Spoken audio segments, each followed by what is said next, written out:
विद्यार्थी मित्रांनो नमस्कार. स्वागत आहे तुमचं आपली शाळा जीके या आपल्या हक्काच्या यूट्यूब चॅनलवर. मित्रांनो 30 प्रश्नसंचांपैकी आजचा हा जो आहे हा 8वा प्रश्नसंच आहे.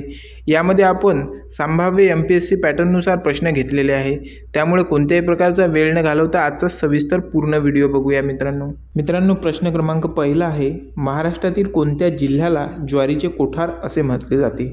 तर मित्रांनो यामध्ये लक्षात ठेवा, सोलापूर जिल्ह्यात रब्बी ज्वारीचे क्षेत्र आणि एकूण उत्पादन महाराष्ट्रात सर्वाधिक आहे. यामध्येच हवामान काळी आणि कसदार जमीन असल्यामुळे ज्वारीच्या पिकासाठी येथील जमीन जी आहे ती अनुकूल मानली जाते. आणि मालदांडी ही सोलापूर भागातील ज्वारीची अत्यंत प्रसिद्ध सुधारित जात आहे मित्रांनो.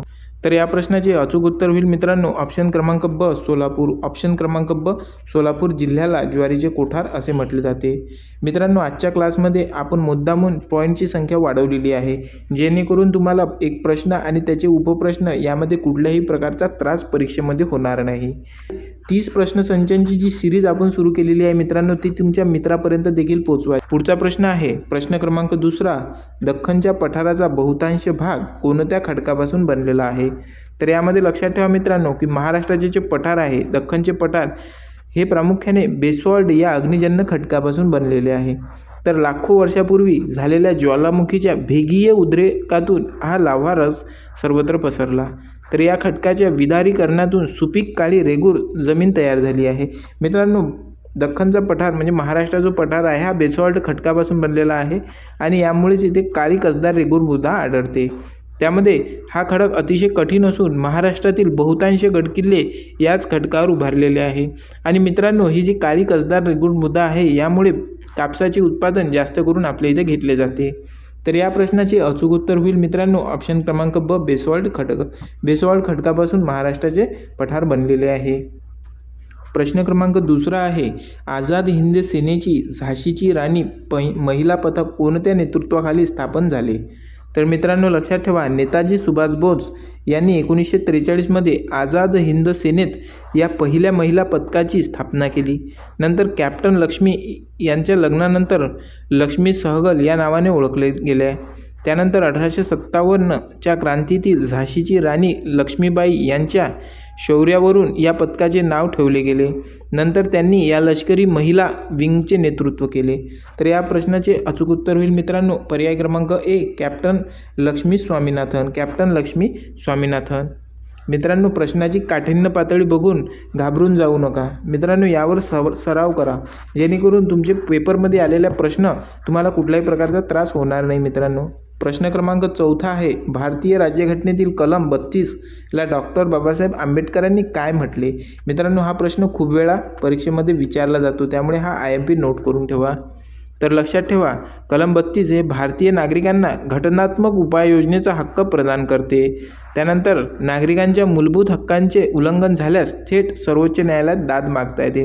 मित्रांनो प्रश्न खूप वेळा विचारलेला आहे की जर नागरिकांच्या मूलभूत हक्कांचे उल्लंघन झाले तर कोणत्या कलमानुसार आपण न्यायालयामध्ये दाद मागू शकतो? तर या प्रश्नाचे अचूक उत्तर होईल मित्रांनो कलम 32नुसार आपण न्यायालयामध्ये दाद मागू शकतो.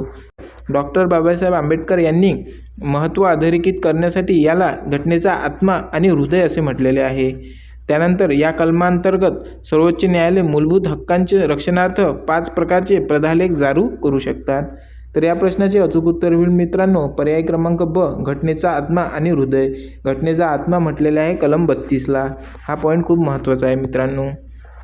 त्यानंतर प्रश्न क्रमांक 5वा आहे, गोदावरी आणि कृष्णा नदीच्या दरम्यान कोणते महत्त्वाचे सरोवर वसलेले आहे? गोदावरी आणि कृष्णा नदीच्या दरम्यान म्हणते मित्रांनो कोणते महत्त्वाचे जे आहे सरोवर वसलेले आहे? तर मित्रांनो लक्षात ठेवा की कोलेरू सरोवर हे आंध्र प्रदेश राज्यात असून ते गोदावरी आणि कृष्णा नदीच्या त्रिपुरुष प्रदेशात येते. त्यानंतर हे सरोवर भारतातील सर्वात मोठ्या गोड्या पाण्याचे सरोवर आहे. यामध्येच हिवाळ्याच्या दिवसात येथे हजारो स्थलांतरित पक्षी विशेषतः पेलिकन आश्रयाला येतात. यामध्येच पर्यावरणदृष्ट्या अत्यंत महत्त्वाचे असलेल्या याला आंतरराष्ट्रीय रामसर स्थळ म्हणून देखील घोषित केलेले आहे. तर मित्रांनो यामध्ये लक्षात ठेवा की या प्रश्नाचे अचूक उत्तर होईल पर्याय क्रमांक सी कोलेरू. कोलेरू म्हणजेच गोदावरी आणि कृष्णा नद्यांच्या दरम्यान सरोवर जे आहे ते कोलेरू हे कोलेरू सरोवर मित्रांनो गोदावरी आणि कृष्णा या नदीला वेगळे करते. मित्रांनो पुढचा प्रश्न बघूया. प्रश्न क्रमांक 6 आहे, महाराष्ट्रात माहिती अधिकार कायदा लागू करणारे पहिले मुख्यमंत्री कोण होते? मित्रांनो अजूनपर्यंत जर क्लासला जॉईन केलेलं नसेल, सबस्क्राईब केलेलं नसेल तर मित्रांनो करून घ्या आणि एक लाईक देखील करा. यामध्ये लक्षात ठेवा मित्रांनो केंद्र सरकारचा 2005 या कायद्यापूर्वीचा महाराष्ट्राने स्वतः माहिती अधिकार कायदा केला होता. यामध्येच 2002मध्ये विलासराव देशमुख यांच्या कार्यकाळात हा कायदा मंजूर करण्यात आला. ज्येष्ठ समाजसेवक हा खूप महत्त्वाचा पॉईंट आहे मित्रांनो. ज्येष्ठ समाजसेवक अण्णा हजारे यांनी या कायद्यासाठी महाराष्ट्रात मोठे जनआंदोलन उभारले होते. पुढे याच महाराष्ट्राच्या कायद्यात धर्तीवर देश पातळीवर RTI ॲक्ट 2005 लागू करण्यात आला.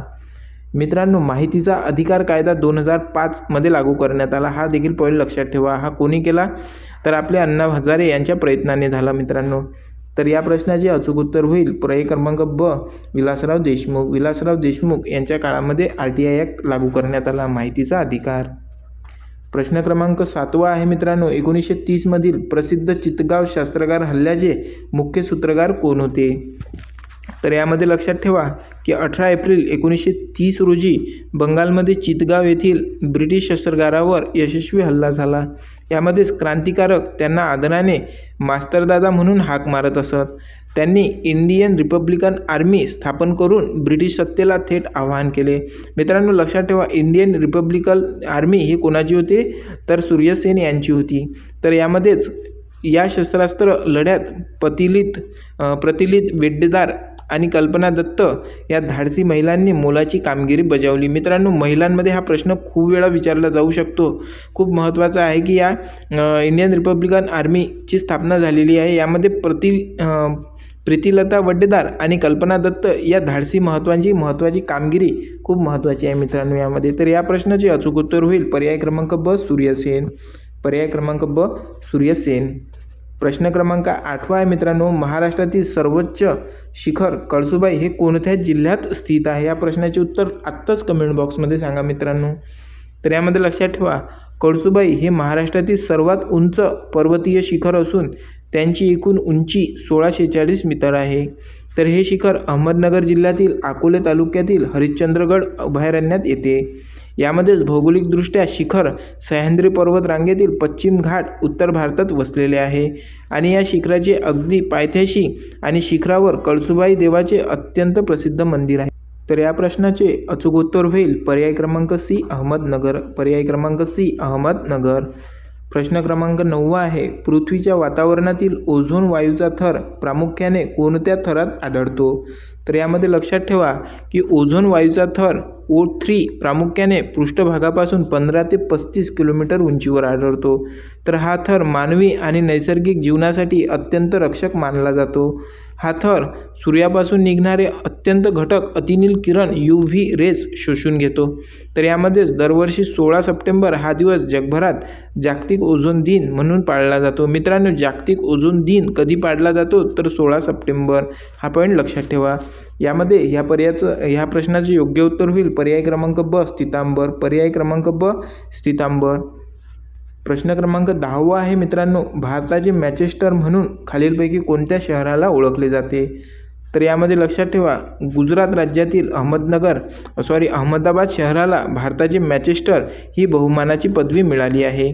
यामध्येच साबरमती नदीच्या काठी वसलेले हे शहर सुती कापड उद्योगाचे देशातील मोठे केंद्र आहे. यामध्येच इंग्लंडमधील मँचेस्टर शहर कापड उद्योगासाठी जगप्रसिद्ध असल्याने अहमदनगरला ही उपमा दिली गेली आहे. तर मुंबईला कापड गिरणीच्या अधिकतेमुळे भारताचे पोलिस असे म्हटले जाते. तर या प्रश्नाचे अचूक उत्तर होईल मित्रांनो पर्याय क्रमांक ब अहमदाबाद. तर या प्रश्नाचे योग्य उत्तर होईल मित्रांनो पर्याय क्रमांक ब अहमदाबाद. मित्रांनो हा क्लास खूप महत्त्वाचा आहे. यामधले प्रश्न खूप महत्त्वाचे आहे. आत्ताच तुमच्या ग्रुपवर मित्रांना शेअर करा मित्रांनो हा व्हिडिओ. पुढचा प्रश्न बघूया. प्रश्न क्रमांक 11 आहे महाराष्ट्रातील पहिल्या महिला डॉक्टर कोण होत्या? यामध्ये लक्षात ठेवा मित्रांनो, आनंदीबाई जोशी यांनी 1886मध्ये अमेरिकेतून डॉक्टर ऑफ मेडिसिन MD पदवी संपादन केली. त्या भारतात महाराष्ट्राच्या पहिल्या महिला डॉक्टर बनल्या आणि अतिशय प्रतिकूल परिस्थितीत त्यांनी गोपाळराव त्यांना शिक्षणासाठी मोलाचे प्रोत्साहन दिले. तर दुर्दैवाने पदवी घेऊन भारतात परतल्यानंतर अवघ्या 21व्या वर्षी क्षयरोगाने त्यांचे निधन झाले. मित्रांनो, हा प्रश्न आपण कालच्याच क्लासमध्ये घेतलेला आहे, परंतु पॉईंट आणखी वाढवल्यामुळे आपण ह्या प्रश्न महत्त्वाचा आहे, त्यामुळेच आजच्या क्लासमध्ये देखील घेतलेला आहे. मित्रांनो, लक्षात ठेवा, या प्रश्नाचे अचूक उत्तर होईल पर्याय क्रमांक A, आनंदीबाई जोशी. आनंदीबाई जोशी. मित्रांनो, तुमच्या माहितीसाठी एक अत्यंत आनंदाची बातमी आहे की आपण लवकरच या 30 प्रश्नसंचासोबतच एक बोनस क्लास देखील सुरू करत आहोत. हा बोनस क्लास मित्रांनो या 30 प्रश्नसंचांमध्ये मोजला जाणार नाही. हा वेगळा ह्या 30 प्रश्नसंचासोबतच याची सप्लिमेंटरी तुम्हाला मिळणार आहे. या बोनस क्लास हा आपण अत्यंत महत्त्वाच्या विषयावर आणि त्याचे प्रत्येक डीप पॉईंटनुसार आपण ह्या क्लास घेणार आहोत मित्रांनो.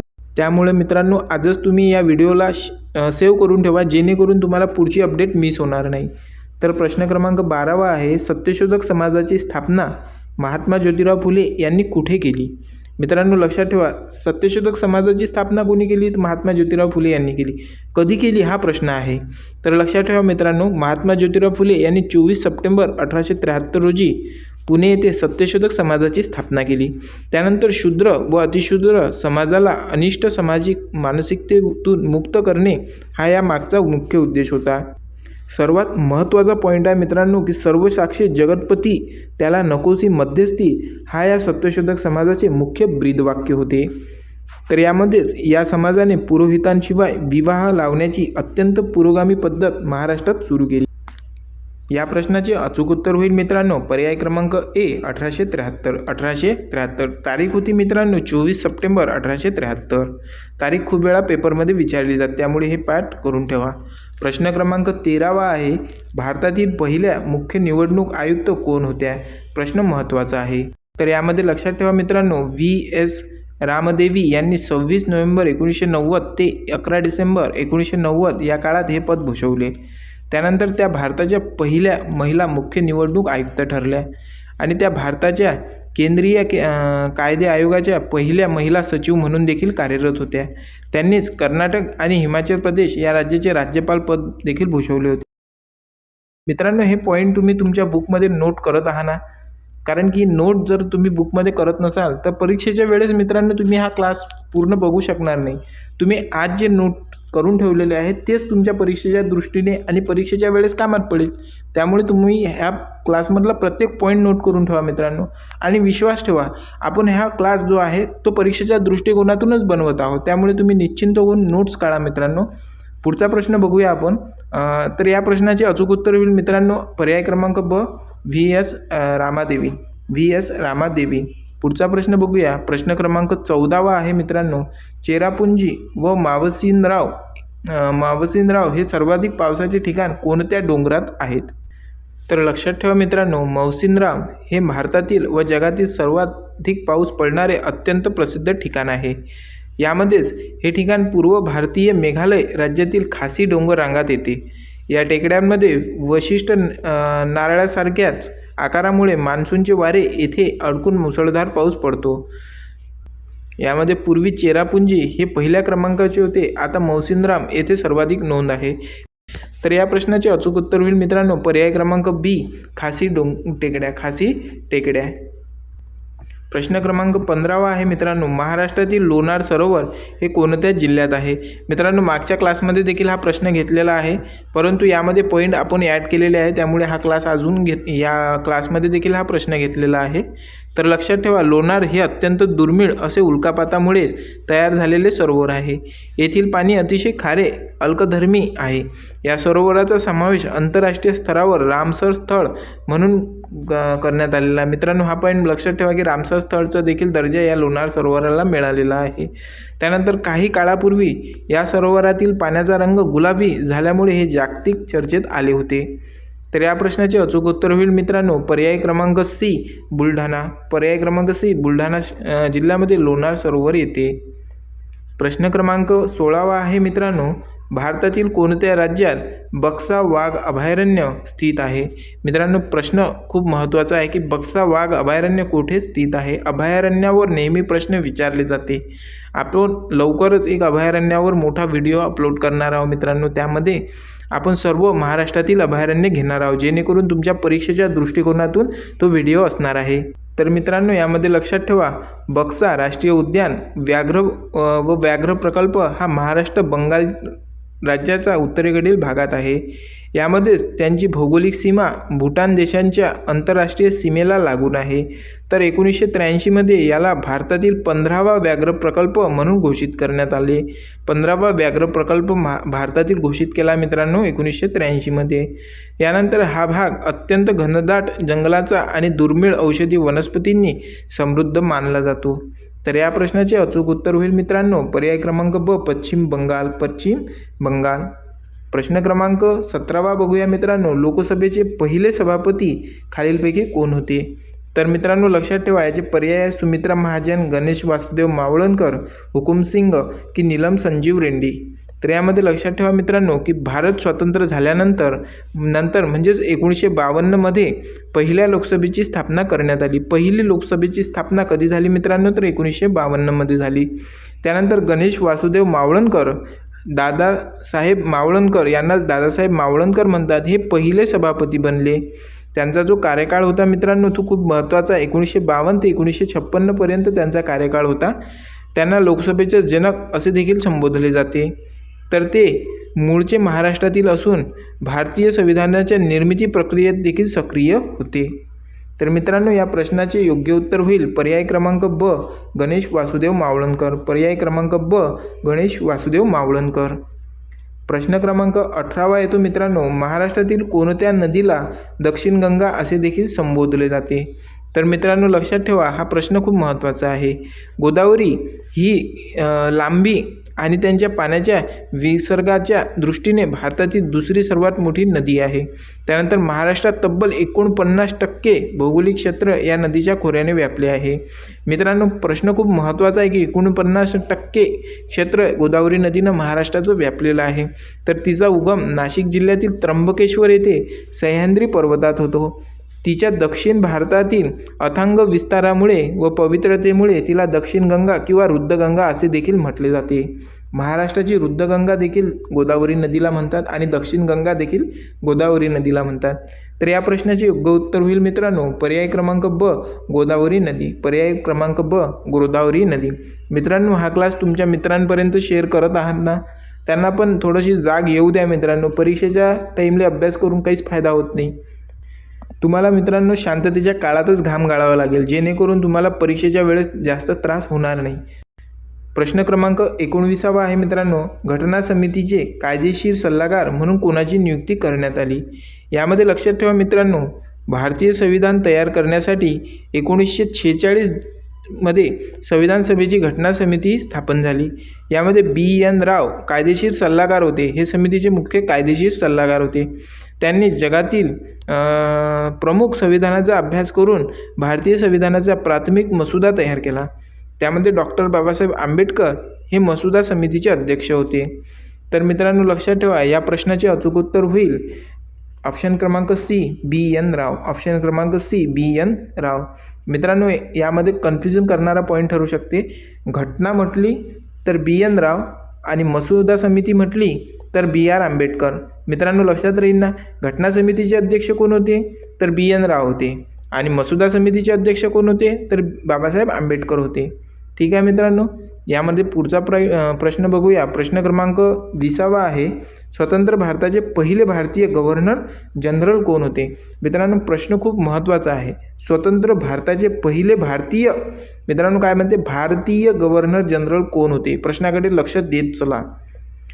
तर यामध्ये पॉईंट नोट करा की 1947मध्ये स्वातंत्र्य मिळाल्यानंतर लॉर्ड माउंटबॅटन हे पहिले गव्हर्नर जनरल बनले. त्यानंतर C. राजगोपालाचारी हे भारताचे पहिले आणि शेवटचे भारतीय गव्हर्नर जनरल बनले. C. राजगोपालाचारी हे भारताचे पहिले भारतीय गव्हर्नर जनरल होते मित्रांनो.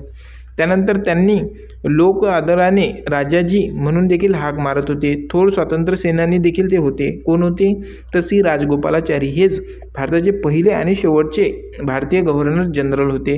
त्यानंतर 1954मध्ये त्यांना भारताच्या सर्वोच्च नागरी सन्मान भारतरत्न देखील देण्यात आले. तर या प्रश्नाचे अचूक उत्तर होईल मित्रांनो पर्याय क्रमांक ब सी राजगोपालाचारी. सी राजगोपालाचारी. प्रश्न क्रमांक 21 आहे, रक्त गोठण्याच्या क्रियेत कोणत्या जीवनसत्वाचे महत्त्वाचे योगदान असते? मित्रांनो, आपल्या हाताला जर काही लागलं आणि रक्त वाहत असेल तर ते लवकरच तिथून गोठून जाते, म्हणजे रक्त वाहनं थांबून जाते. तर त्यासाठी कोणते विटॅमिन महत्त्वाचे आहे मित्रांनो, हा प्रश्न आहे. तर यामध्ये लक्षात ठेवा, शरीराला जखम झाल्यास रक्तप्रवाह रोखण्यासाठी रक्त गोठण्याची जी क्रिया असते ती अत्यंत आवश्यक असते. आणि यामध्ये लक्षात ठेवा मित्रांनो, जीवनसत्व के हे यकृतात प्रथिनबींच्या निर्मितीसाठी आवश्यक असते आणि या जीवनसत्वाच्या अभावामुळे शरीरात रक्तस्त्राव थांबत नाही व शस्त्रक्रिया करणे कठीण होते. तर यामध्ये हिरवे पालेभाज्या, कोबी आणि ब्रोकोली हे जीवनसत्व के चे मुख्य नैसर्गिक स्रोत आहे. तर या प्रश्नाचे अचूक उत्तर होईल मित्रांनो पर्याय क्रमांक सी के जीवनसत्व. पर्याय क्रमांक सी के जीवनसत्व. प्रश्न क्रमांक 22 आहे मित्रांनो, चंपारण्य सत्याग्रह हा महात्मा गांधीजींचा भारतातील पहिला सत्याग्रह कोणत्या पिकाशी संबंधित होता? तर मित्रांनो, यामध्ये लक्षात ठेवा, बिहारमधील चंपारण्य येथे 1917मध्ये ब्रिटिश नीळ उत्पादन शेतकऱ्यावर प्रचंड अत्याचार करत होते. यामध्ये ब्रिटिशांनी शेतकऱ्यावर 3-20 भागावर निळीची लागवड करण्याची 3 काठिया पद्धत सक्तीची केली. त्यानंतर गांधीजींनी येथे जाऊन शेतकऱ्यांच्या हक्कासाठी यशस्वी लढा दिला आणि हा सत्याग्रह गांधीजींचे भारतातील पहिले यशस्वी सविनय कायदेभंग आंदोलन मानले गेले. तर मित्रांनो, लक्षात ठेवा, या प्रश्नाचे अचूक उत्तर होईल पर्याय क्रमांक सी नीळ उत्पादन. नीळ उत्पादनासाठी. प्रश्न क्रमांक 23 आहे मित्रांनो, भारतीय रिझर्व्ह बँकेची म्हणजेच RBIची स्थापना कोणत्या वर्षी झाली? तर यामध्ये लक्षात ठेवा, हिल्टन यंग कमिशनच्या शिफारसीवरून भारतीय रिझर्व्ह बँक म्हणजेच RBIचा कायदा 1934 मंजूर करण्यात आला. यामध्ये 1 एप्रिल 1935 रोजी कोलकाता येथे RBIची अधिकृत स्थापना झाली. मित्रांनो, खूप महत्त्वाचा आहे, 1 एप्रिल 1935 रोजी कलकत्ता येथे RBIची स्थापना झाली. कुठे झाली? कलकत्तामध्ये. कधी? 1 एप्रिल 1935ला. त्यानंतर 1937मध्ये RBIचे मध्यवर्ती कार्यालय कायमचे मुंबई येथे स्थलांतरित करण्यात आले आणि नंतर 1 जानेवारी 1949 रोजी RBIचे पूर्णपणे राष्ट्रीयकरण करण्यात आले. तर मित्रांनो, यामध्ये लक्षात ठेवा, RBIचे राष्ट्रीयकरण कधी झाले? तर 1 जानेवारी 1949ला झाली. तर या प्रश्नाचे अचूक उत्तर होईल मित्रांनो पर्याय क्रमांक ए 1935. पर्याय क्रमांक ए 1935. प्रश्न क्रमांक 24 आहे मित्रांनो, काझीरंगा राष्ट्रीय उद्यान हे कोणत्या प्राण्यांसाठी संपूर्ण जगात प्रसिद्ध आहे? तर मित्रांनो, यामध्ये लक्षात ठेवा, काझीरंगा राष्ट्रीय उद्यान हे ईशान्य भारतातील आसाम राज्यात ब्रह्मपुत्र नदीच्या काठी वसलेले आहे. यामध्ये जगातील एकूण गेंड्यांपैकी 1/3 गेंडे येथे आढळतात.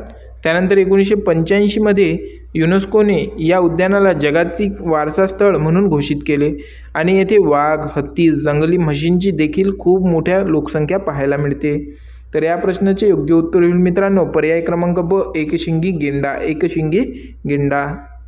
प्रश्न क्रमांक 25 आहे मित्रांनो, खूप महत्त्वाचा आहे की महाराष्ट्राच्या विधानसभेची एकूण सदस्य संख्या किती आहे? तर यामध्ये लक्षात ठेवा मित्रांनो, महाराष्ट्र विधानमंडळ हे द्विगृहात्मक एकूण त्यात विधानसभा आणि विधान परिषद यांचा समावेश होतो. त्यानंतर हे 288 थेट जनतेतून निवडून येणारे आमदार असतात. यामध्ये विधान परिषदेची वरचे सभागृह एकूण सदस्य संख्या 78 इतकी निश्चित करण्यात आली आहे आणि यामध्येच महाराष्ट्रातून लोकसभेवर 48 आणि राज्यसभेवर 19 खासदार निवडून दिले जातात. तर मित्रांनो, या प्रश्नाचे अचूक उत्तर होईल पर्याय क्रमांक ब 288. पर्याय क्रमांक ब 288. मित्रांनो, या सिरीजसाठी तुमचा खूप जास्त महत्त्वाचा सहकार्य मला लाभत आहे, त्यामुळे तुमचे मनापासून आभार. तुम्ही हा व्हिडिओ तुमच्या सर्व मैत्रिणींपर्यंत देखील हा व्हिडिओ शेअर करत आहात मित्रांनो, जेणेकरून त्यांना देखील हा क्लास पाहता येईल, हे प्रश्न पाहता येईल, ह्या परीक्षेचे स्वरूप पाहता येईल. यासाठी तुमचे खूप खूप आभार मित्रांनो. प्रश्न क्रमांक 26 आहे, प्लासीची जी लढाई आहे ब्रिटिश ईस्ट इंडिया कंपनी आणि सिराज उद्दौला यांच्यात कधी झाली? मित्रांनो, प्रश्न खूप महत्त्वाचा आहे, तर लक्षात ठेवा. तारीख खूप महत्त्वाची आहे मित्रांनो. 23 जून 1757 रोजी बंगालमधील प्लासी या ठिकाणी ही ऐतिहासिक लढाई लढली गेली. यामध्ये ब्रिटिश सैन्याचे नेतृत्व रॉबर्ट क्लाइव्ह यांनी केले होते. तर मीर जाफरच्या देशद्रोहामुळे बंगालचा नवाब सिराज उद्दौला या युद्धामध्ये पराभूत झाला आणि या लढाईने भारतात ब्रिटिश साम्राज्याचा पाया अधिकृतपणे रोवला गेला. तर मित्रांनो, या प्रश्नाचे अचूक उत्तर होईल पर्याय क्रमांक ए 1757. तारीख होती मित्रांनो 23 जून 1757. 23 जून 1757 रोजी प्लासीची लढाई झाली, जी ईस्ट इंडिया कंपनी आणि सिराज उद्दौला यांच्यामध्ये झाली. प्रश्न क्रमांक 27 आहे मित्रांनो, मानवी शरीरातील सर्वात मोठी ग्रंथी कोणती आहे? हा प्रश्न महत्त्वाचा आहे, खूप वेळा विचारला देखील गेलेला आहे. IMP करून नोट करून ठेवा मित्रांनो. यामध्ये लक्षात ठेवा, मानवी शरीराच्या उजव्या बाजूला उदर पोकळी स्थित असलेली ही ग्रंथी सर्वात महत्त्वाची आहे. यामध्ये यकृत ही शरीरातील सर्वात मोठी ग्रंथी आहे. तिचे वजन सुमारे 1.5 किलो असे आहे. यकृतातूनच पित्तरस स्रावतो, जो अन्नातील चरबी पचवण्यासाठी अत्यंत आवश्यक असते आणि शरीरातील विषारी पदार्थ बाहेर टाकण्याचे व ग्लुकोज साठवण्याचे प्रमुख काम यकृतात करते. तर मित्रांनो, या प्रश्नाचे अचूक उत्तर होईल पर्याय क्रमांक ब यकृत. पर्याय क्रमांक ब यकृत. त्यानंतरचा प्रश्न बघूया. प्रश्न क्रमांक 28 आहे, महाराष्ट्रात लोकरंगभूमीचे जनक म्हणून कोणाला ओळखले जाते? यामध्ये लक्षात ठेवा मित्रांनो, सांगलीचे संगीतकार महाराज यांच्या प्रेरणेने 5 नोव्हेंबर 1843 रोजी सीता स्वयंवर हे पहिले नाटक सादर झाले. त्यांनीच महाराष्ट्रात आधुनिक नाटक परंपरेची सुरुवात केली. त्यानंतर त्यामुळे त्यांना मराठी पौराणिक व लोकरंगभूमीचे आद्य जनक असे देखील म्हटले जाते. आणि शेवटचा पॉईंट आहे मित्रांनो, त्यांच्या स्मृतिप्रित्यर्थ दरवर्षी 5 नोव्हेंबर हा दिवस मराठी रंगभूमी दिन म्हणून देखील साजरा केला जातो. तारीख महत्त्वाची आहे मित्रांनो, 5 नोव्हेंबर हा मराठी रंगभूमी दिन साजरा केला जातो. तर या प्रश्नाचे अचूक उत्तर होईल मित्रांनो पर्याय क्रमांक अ विष्णुदास भावे. मित्रांनो, हा प्रश्न तुम्हाला माहिती होता का? या प्रश्नाचे उत्तर कमेंट बॉक्समध्ये सांगा बरं मित्रांनो, की तुम्हाला माहिती होता का की महाराष्ट्राचे लोकरंगभूमीचे जनक कोण आहेत? प्रश्न क्रमांक 29 आहे मित्रांनो, भारतीय राज्यघटनेनुसार सध्या एकूण किती मूलभूत हक्क नागरिकांना प्राप्त आहेत? प्रश्न फार महत्त्वाचा आहे, IMP आहे, नोट करून ठेवा. यामध्ये लक्षात ठेवा मित्रांनो, मूळ संविधानात भाग 3 त्या अंतर्गत नागरिकांना एकूण 7 मूलभूत हक्क देण्यात आले आहे. यामध्ये 1978च्या 44व्या घटनादुरुस्तीने संपत्तीचा जो अधिकार आहे तो मूलभूत हक्कातून वगळलेला आहे. महत्त्वाची तारीख आहे मित्रांनो, 44वी घटनादुरुस्ती 1978. या घटनादुरुस्तीने संपत्तीचा जो अधिकार होता महत्त्वाचा, तो अधिकार वगळलेला आहे मित्रांनो. त्यानंतर संपत्तीचा हक्क आता 300A नुसार फक्त एका कायदेशीर हक्क मानला जातो. त्यानंतर सध्या समता, स्वतंत्र, शोषणाविरोधी, धार्मिक स्वातंत्र्य, शैक्षणिक हक्क आणि घटनात्मक उपाययोजनेचा हक्क समाविष्ट आहे. मात्र हे मूलभूत हक्क मित्रांनो 12 ते 35 मध्ये समाविष्ट करण्यात आलेले आहे. हे मूलभूत हक्क कुठे आहे मित्रांनो? तर 12 ते 35 मध्ये आहे. 12 ते 35 या कलमांमध्ये मूलभूत हक्कांचा समावेश आहे. तर या प्रश्नाचे अचूक उत्तर होईल मित्रांनो पर्याय क्रमांक बी 6 मूलभूत हक्क प्राप्त आहेत. मानवाला सध्या 6 प्रकारचे मूलभूत हक्क प्राप्त आहेत मित्रांनो. त्यानंतरचा प्रश्न बघूया. प्रश्न क्रमांक 30 आहे मित्रांनो, आजचा शेवटचा प्रश्न आहे. यामध्ये लक्षात ठेवा की गोपाळ हरी देशमुख यांना महाराष्ट्रात कोणत्या टोपण नावाने ओळखले जाते? प्रश्नाचे उत्तर माहीत असेल मित्रांनो तर कमेंट बॉक्समध्ये नक्की सांगा. तर यामध्ये लक्षात ठेवा, गोपाळ हरी देशमुख हे 19व्या शतकातील महाराष्ट्रातील थोर समाजसुधारक व विचारवंत होते. त्यांना प्रभाकर या साप्ताहिकांमधून समाज प्रबोधन केले. त्यांनी लिहिलेली शतपत्रे समाजात पसरलेले अनिष्ट रूढी, प्रथा, परंपरा, अंधश्रद्धांवरून कडाडून टीका देखील केली. स्त्री शिक्षण, जातीभेद निर्मूलन आणि स्वदेशी वस्तूंचा वापर यावर त्यांनी आयुष्यभर दिला.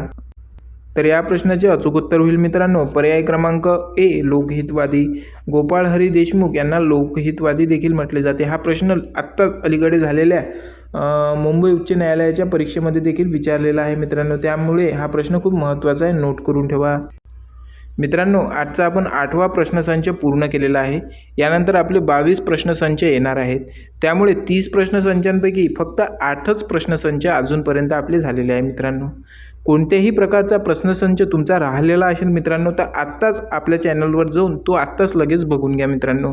त्यानंतर आपले टेलिग्राम चॅनलवर प्रत्येक दिवशी आपण फ्री PDF अपलोड करत असतो, ते देखील तुम्ही आत्ताच आपले टेलिग्राम चॅनल जॉईन करून घ्या मित्रांनो. काही तांत्रिक अडचणांमुळे टेलिग्राम चॅनल सर्वांचेच बॅन झालेले आहे, त्यामुळे आता 22 तारखेनंतर पुन्हा आपले टेलिग्राम चॅनल सुरू होणार आहे, तेव्हा तुम्ही त्यानंतर देखील आपले टेलिग्राम चॅनल जॉईन करू शकता.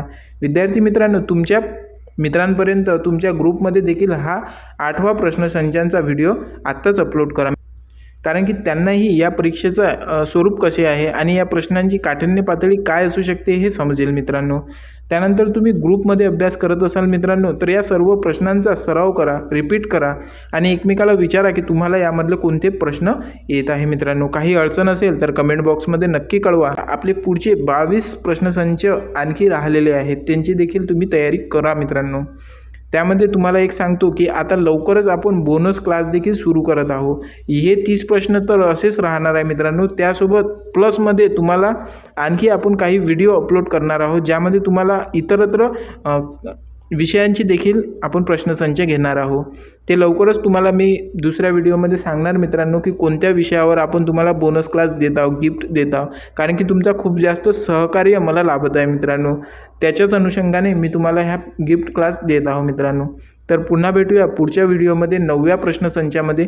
तोपर्यंत मित्रांनो जुळून राहा, पूर्ण अभ्यास करत राहा आणि क्लास पूर्ण करत राहा मित्रांनो. प्रत्येक प्रश्न तुमच्या पेपरमध्ये एका मार्काने तुमचा विषय घालवू शकतो मित्रांनो.